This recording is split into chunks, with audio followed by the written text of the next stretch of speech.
Bab 1062. Kenapa tidak? Lin Yu memandang Li Zhensheng sambil tersenyum, dan pada saat yang sama mengulurkan tangannya dan melambaikan tangannya untuk memberi tanda.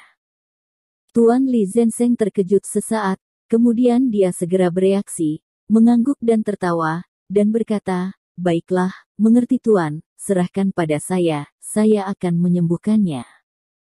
Dia telah bersama Lin Yu begitu lama, dan keduanya sudah memiliki pemahaman yang lengkap, jadi Lin Yu hanya membutuhkan satu tindakan, dan dia sudah memahaminya. Li Zhensheng tiba-tiba mengangkat tangannya dan menamparkan orang asing itu dengan tulang pipi yang tinggi dengan tamparan yang keras. Orang asing dengan tulang pipi tinggi gemetar seperti sengatan listrik, berteriak, "Aduh!" di tenggorokannya, lalu duduk tiba-tiba, dan melirik ke kiri dan ke kanan dengan wajah sedih, dan berkata dengan marah, "Siapa? Siapa yang mengalahkanku?" Orang asing dengan tulang pipi tinggi bangun, dan mereka masih terbangun dengan ditampar, mereka hanya bisa berseru lagi, lalu ada semburan tepuk tangan dan tepuk tangan meriah. Awalnya, semua orang Huaxia yang bertepuk tangan, tapi kemudian sekelompok orang asing dengan cepat mengikuti, dan mereka semua dikejutkan oleh pemandangan magis di depan mereka. Orang asing dengan tulang pipi tinggi tercengang oleh tepuk tangan, dan kemudian langsung teringat kejadian bahwa Lin Yu diserang dengan jarum perak tepat sebelum dia pingsan. Dia tiba-tiba berdiri, menunjuk ke Lin Yu dan berteriak dengan marah, "Orang-orang China yang tercela, tanpa diduga luka aku dengan tipuan." Begitu dia menyelesaikan kata-katanya, dia segera membanting tinjunya ke Lin Yu, yang berlawanan, tetapi tindakannya tampaknya Lin Yu tidak berguna. Lin Yu membuat langkah kaki yang salah dan menghindar dengan fleksibel. Pundaknya menghantam dada orang asing dengan tulang pipi tinggi. Orang asing dengan tulang pipi tinggi itu langsung merasa dadanya dipukul oleh kerbau yang kuat, dan dia terhuyung-huyung ke pelukan semua orang di dekatnya. "Tuan William, Tuan Walter, rekan senegaranya bisa memukul orang, apakah itu berarti dia sudah sembuh? Bahkan saya melihat kekuatan pukulannya, tubuhnya tampaknya lebih baik dari sebelumnya." Lin Yu berkata sambil tersenyum, menyebabkan semua orang tertawa. Orang asing dengan tulang pipi tinggi melirik ke kiri dan ke kanan, kepalanya bingung dan wajahnya tidak jelas, oleh karena itu, setelah dia pingsan, dia kehilangan kesadaran dan tidak tahu apa yang terjadi. Ketika William dan Walter mendengar ini, ekspresi mereka tidak bisa membantu tetapi mereka menutup mulut mereka dengan erat, merasa sedikit terdiam untuk beberapa saat. Aku tidak mengerti, apakah dia sudah mati atau belum?" Pada saat ini, Ratu tiba-tiba berdiri dan menyela, dan bertanya pada Lin Yu, yang penuh rasa ingin tahu. Dia tiba-tiba menyela, pertama untuk mengurangi rasa malu bagi William dan Walter, dan kedua untuk memahami kebingungan kebahagiaan, bagaimana mungkin orang bisa mati. Akankah itu menjadi hidup? Tidak mati. Lin Yu tidak memiliki sedikit pun rasa malu, dan langsung menjelaskan, "Saya baru saja menyegel beberapa titik di tubuhnya dengan jarum perak, sehingga darah di tubuhnya mandek, metabolisme melambat, dan gejala mati suri muncul. Hanya butuh 10 menit. Di dalam, cabut jarum perak, istirahat selama beberapa menit, dan dia akan kembali normal." Setelah mendengar kata-kata Lin Yu, Ratu dan sekelompok orang asing merasa sangat terkejut, wajah mereka penuh dengan luar biasa, tidak pernah menyangka bahwa Tiongkok memiliki keterampilan medis ajaib yang dapat membuat orang mati suri. Melihat reaksi mereka, Lin Yu tersenyum tipis, karena untuk Huaxia TCM, jenis akupuntur ini tidak bisa dibayangkan, meskipun banyak dokter TCM senior tidak bisa, mereka telah mendengarnya. Ketika Walter mendengar kata-kata Lin Yu, wajahnya begitu suram untuk sesaat, dia mengertakkan gigi karena kesal, dan sangat kesal di hatinya. Dia tahu bahwa itu akan memakan waktu 10 menit, dan dia akan menundanya untuk sementara waktu. "Tuan Ho, ternyata Anda hanya mengarahkan dan bertindak sendiri, jadi misterius sekali." Pikiran Tuan William berubah sangat cepat. Setelah mendengar kata-kata Lin Yu, dia segera berdiri dan berkata kepada Lin Yu dengan suara dingin, kamu memanfaatkan kurangnya akupuntur dan moksibusi di China, dan dengan sengaja menggunakan jarum perak untuk membuat adegan mati suri untuk membutakan kami.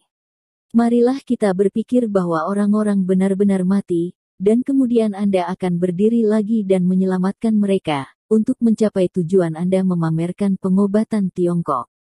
Perilaku seperti ini, menurut kata-kata Anda orang Tionghoa, bukanlah kemenangan.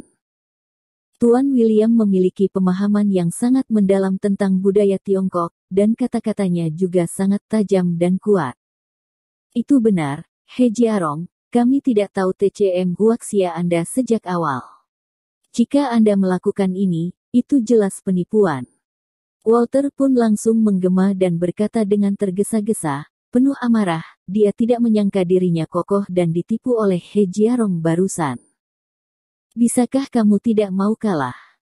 Pada saat ini, Li Zenseng tiba-tiba berdiri dan mencibir, bahkan jika Anda tidak memahami TCM Huaxia, tidakkah Anda tahu perbedaan antara yang mati dan yang hidup?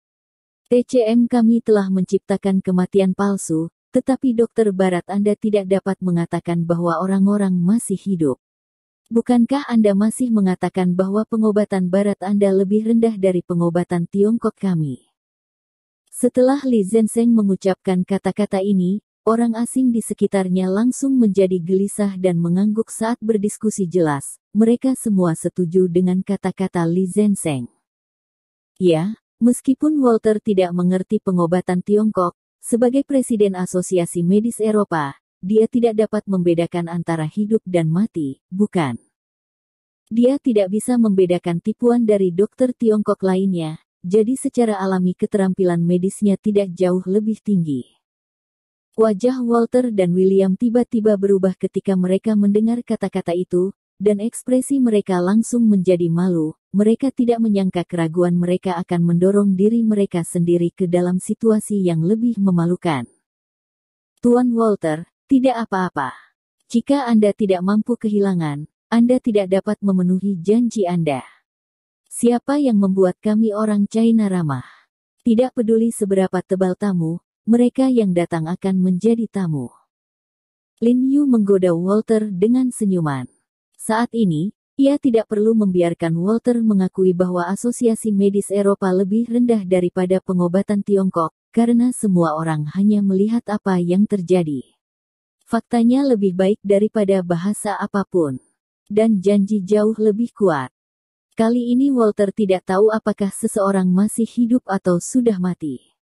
Keterampilan medisnya secara alami akan dipertanyakan oleh komunitas internasional, dan reputasinya juga bisa anjlok. Bahkan Asosiasi Medis Eropa, yang merupakan yang kedua setelah Asosiasi Medis AS di dunia, mungkin reputasinya berkurang drastis, sehingga jatuh ke altar. Wajah Walter biru dan putih ketika dia mendengar kata-kata Lin Yu, dahinya dipenuhi dengan butiran-butiran keringat halus, mulutnya terkatup rapat, tidak berbicara atau tidak berbicara. He Jiarong, dokter pengobatan China mu benar-benar menang kali ini. William buru-buru berdiri untuk membebaskan Walter, menunjuk ke potret Hua Tuo yang diletakkan di tanah dan berkata dengan suara dingin, tapi Haiko yang kau puji di awal, aku tidak tahu bagaimana mewujudkannya. Ketika Tuan William mengatakan ini, orang-orang kembali sadar, teringat bahwa Lin Yu baru saja mengatakan bahwa dia harus menggunakan pengobatan Tiongkok untuk membiarkan Walter menjilat dahak pada lukisan Hua Tuo sendiri. Jika mereka pikir itu tidak mungkin pada awalnya, tetapi sekarang mereka melihat keterampilan akupuntur luar biasa Lin Yu, mereka tidak bisa tidak menantikannya. Tuan William, jangan khawatir, saya akan menunjukkannya kepada Anda. Lin Yu berkata sambil tersenyum, lalu menoleh ke Sun Li dan berkata, Din Sun, tolong bantu saya menemukan tas jarum. Karena ada lebih banyak jarum perak yang digunakan, dia tidak memiliki cukup jarum perak, jadi dia membutuhkan tas jarum. Bagus. Sun Li segera setuju dan segera memerintahkan tangannya untuk mengambil tas jarum. Setelah Lin Yu mengambil tas jarum, dia menyebar di atas meja, memperlihatkan jarum perak yang dikemas padat di tas jarum, lalu dia menundukkan kepalanya dan dengan hati-hati memeriksa dan mengambil jarum perak yang dia butuhkan.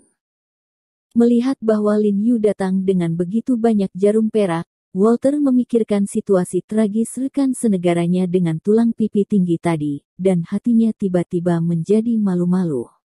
Dia bertanya dengan tergesa-gesa, "He Jiarong, apa yang akan kamu lakukan? Mungkinkah apakah Anda akan menyakiti saya dengan jarum perak ini dan memaksa saya untuk menyerah?"